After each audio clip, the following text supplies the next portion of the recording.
ना इश्क है किसी से ना कोई प्यार है, कि ना इश्क है किसी से ना कोई प्यार है, सिर्फ और सिर्फ जिंदगी में कामयाब होने का भूत सवार है। Welcome back to my channel Fun with English. तो आज हमारा टॉपिक है टिश्यू। तो टिश्यू क्या होता है? Tissue is a group of cell.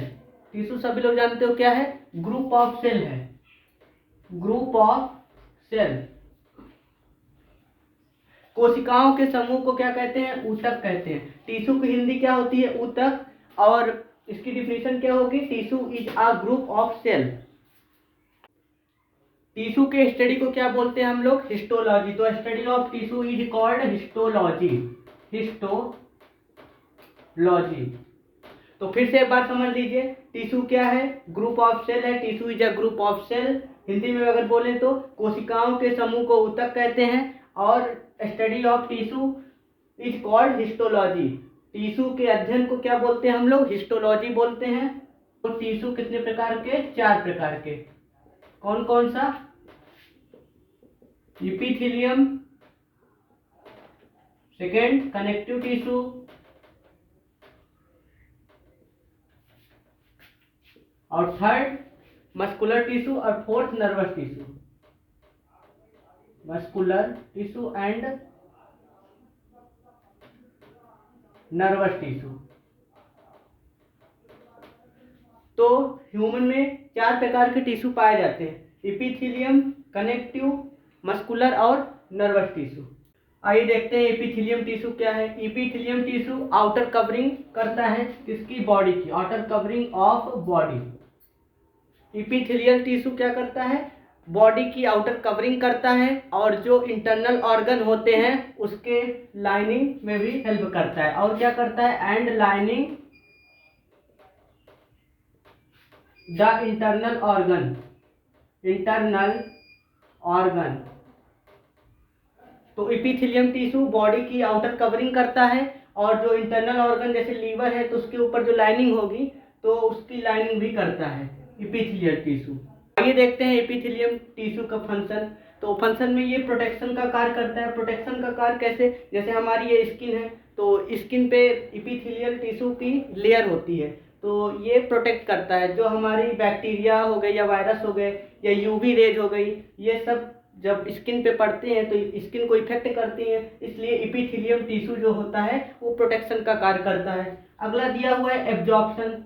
Absorption जैसे न्यूट्रिएंट और वाटर का एब्जॉर्प्शन में भी हेल्प करता है। और तीसरा लिखा हुआ है हेल्प इन रेस्पायरेशन। रेस्पायरेशन में भी हेल्प करता है। फिर अगला लिखा हुआ है इट एक्ट्स एज बैरियर। ये एक बैरियर की तरह काम करता है। और चौथा लिखा हुआ है सिक्रीशन। सिक्रीशन जैसे स्वेट ग्लैंड होता है, तो स्वेट ग्लैंड से क्या निकलता है? हमारा स्वेट सिक्रीट होता है। और वे आइए देखते हैं टाइप्स ऑफ इपिथेलियम टिश्यू। तो इपिथेलियम टिश्यू 4 प्रकार का होता है: स्क्वाइमस, क्यूबॉइडल, और कॉलमिनार, और सिलिएटेड कॉलमिनार। तो स्क्वाइमस, इस पहला है स्क्वाइमस। स्क्वाइमस क्या होता है?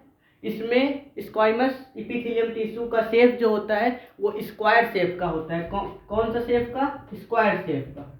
Square shape. और सेकंड क्या है? क्यूबॉइडल। तो क्यूबॉइडल, क्यूबॉइडल, क्यूबॉइडल किस शेप का होता है? ये क्यूब के शेप का होता है। Cube shape, cube shape. और चौथा कॉलुमिनार, कॉलुमिनार। ये किस शेप का होता है? ये रेक्टेंगुलर शेप का होता है। रेक्टेंगुलर शेप का होता है। और चौथा सिलिएटेड कॉलुमिनार। सिलिएटेड कॉलुमिनार क्या होता है? ये भी रेक्टेंगुलर शेप का होता है, लेकिन इसमें क्या प्रेजेंट होता है? सीलिया प्रेजेंट होता है। सीलिया, सीलिया मतलब छोटे छोटे हेयर्स प्रेजेंट होते हैं। तो ये स्क्वाइमस स्क्वायर शेप का होता है, जैसे कोई टिश्यू ये है। तो इस टिश्यू में होगी जैसे क्यूब। तो यहाँ पे 3D में क्यूब बनेगा नहीं। मान लीजिए ये क्यूब है, तो क्यूब, इसमें भी न्यूक्लियस प्रेजेंट होता है। ये बेस हो गया और इसमें न्यूक्लियस हो गया। ये क्यूबॉइडल शेप का है, तो ये कौन सा टिश्यू हो गया? Cuboidal epithelium tissue.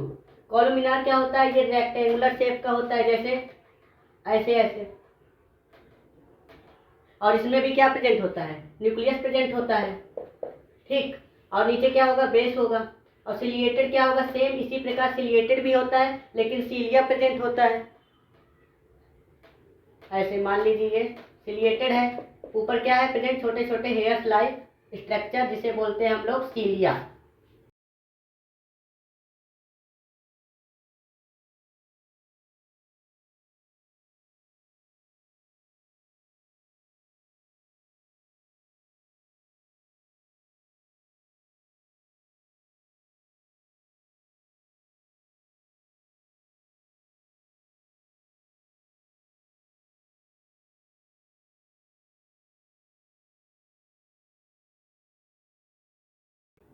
और सभी टिश्यू में क्या प्रेजेंट होता है, साइटोप्लाज्म।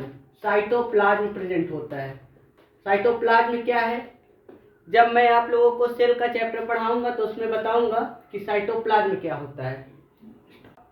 आइए देखते हैं स्क्वाइमस इपिथेलियम टिश्यू कहाँ कहाँ प्रेजेंट होता है। तो स्क्वाइमस जो होता है वो हार्ट में प्रेजेंट होता है और किडनी के लाइनिंग में प्रेजेंट होता है, स्क्वाइमस इपिथेलियम टिश्यू। और अगला है क्यूबॉइडल इपिथेलियम टिश्यू। तो क्यूबॉइडल इपिथेलियम टिश्यू कहाँ प्रेजेंट होता है, डक्ट ऑफ स्वेट ग्लैंड और स्लेवरी ग्लैंड और surface of ovary.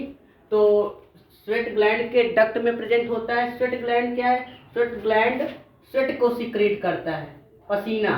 Sweat gland किसको सिक्रीट करता है, पसीना को, स्वेट को सिक्रीट करता है। और सेलेवरी ग्लैंड किसको सिक्रीट करता है, सलाइवा। सलाइवा ये हमारे माउथ में प्रेजेंट होता है सेलेवरी ग्लैंड, और ये किसका सिक्रीशन करता है, सलाइवा का करता है। तो डाइजेस्टिव सिस्टम पढ़ाएंगे तो उसमें बताएंगे इसका पूरा डिटेल में। और तीसरा लिखा हुआ है सरफेस ऑफ ओवरी। तो ओवरी क्या है, ये फीमेल रिप्रोडक्टिव सिस्टम का ऑर्गन है। जब आप लोगों को रिप्रोडक्शन इन ह्यूमन पढ़ाएंगे तो उसमें बताएंगे ओवरी क्या है।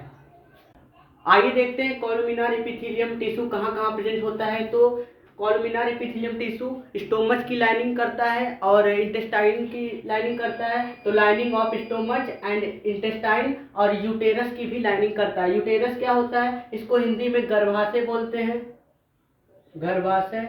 यहाँ पे बेबी क्या होता है, डेवलप होता है। इसको आप लोगों को डिटेल में बताएंगे बाद में। अगला सिलिएटेड एपिथेलियम टिश्यू का लोकेशन क्या है, ये नेजल कैविटी में प्रेजेंट होता है और ट्रैकिया में प्रेजेंट होता है। नेजल कैविटी नोज में प्रेजेंट होती है और ट्रैकिया को हम लोग विंड पाइप बोलते हैं।